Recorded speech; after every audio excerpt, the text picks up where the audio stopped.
شرعی کے ایپیسوڈ نفرت اور انتقام کی نئی آگ سے ہوتا ہے حقیقت بیگم کے جہاں موت نے پوری کہانی کا رخ بدل دیا ہے۔ عطیہ بیگم کی تدفین میں ہر طرف گہرا سناٹا اور اداسی چھائی ہوئی ہے۔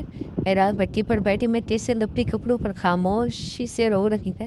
وہ اندر سے بالکل ٹوٹ چکی ہے اور خود کو اس دنیا میں خود اکیلا محسوس کر رہی ہے۔ عطیہ تھوڑی بیگم کی قبر کو تک رہا ہے لیکن اس کے چہرے پر غم سے زیادہ ایک خوفناک غصہ دکھائی دے رہا ہے۔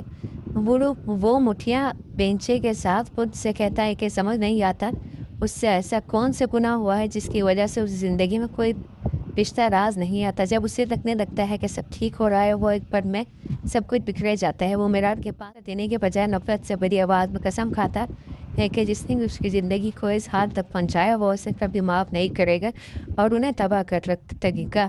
سچویشن کا بھرپور فائدہ اٹھاتی ہے وہ اپنی لگژری گاڑی کی کالی شیشوں کے قبرستان کو منظر دیکھتی ہے اور اس کے چہرے پر ایک سردی اور سکون بھری مسکراہٹ آ جاتی ہے۔ وہ فون پر اپنے آدمیوں کو ہدایت دیتی ہے کہ وقت ہاتھ سے نکل گیا تو شکایت اکیلی ہو جائے گی، اس لیے اسے آبادی کو آگے لانا ہوگا تاکہ وہ اپنے مقصد کے لیے اسے استعمال کر سکے۔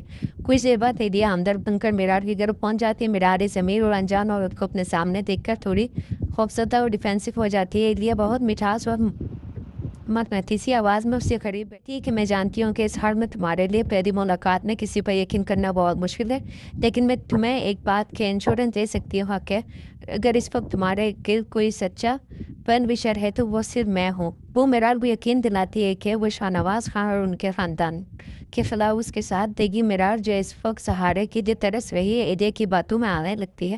کہانی میں سب سے بڑا دھماکہ تب ہوتا ہے جب علی غصے میں پاگل ہو کر اپنے خاندان کی پرانا شہر خواہ خود کرنین کے گھر پہنچتا ہے۔ علی وہاں چیختے ہوئے کہتا ہے کہ وہ ان لوگوں کو نہیں چھوڑے گا جنہوں نے عادل کے کان بھرے اور ان کی عزت کا تماشا بنایا۔ کرنین جو برسوں سے گہرا راز اپنے سینے میں دفن کر کے بیٹھا ہے علی کو شام کرنے کی کوشش کرتا ہے۔ وہ علی کی شاندو پر ہاتھ رکھتا ہے اور ایک ایسی بات کہتا ہے جو علی کے پیروں تلے سے زمین نکال دیتی ہے، اور کرنین بہت گمبھیر آواز میں بتاتا ہے کہ علی کے والدین کی موت قدرتی موت یا کوئی عام حادثہ نہیں تھے بلکہ وہ ایک سوچی سمجھی قتل تھی۔ انہیں راستے سے ہٹایا گیا تھا تاکہ خان گروپ کی دولت اور جائیداد پر ان کا ہمیشہ کے لیے ختم کیا جا سکے۔ یہ سچ سن کر علی بالکل سن ہو جاتا ہے اور اس کی آنکھوں میں حیرت اور بدلے کی ایک نئی دیوانگی اتر آتی ہے۔ یہیں پر کہانی کا یہ حصہ ایک بہت بڑے سسپینس کے ساتھ اگلے موڑ کی طرف بڑھتا ہے۔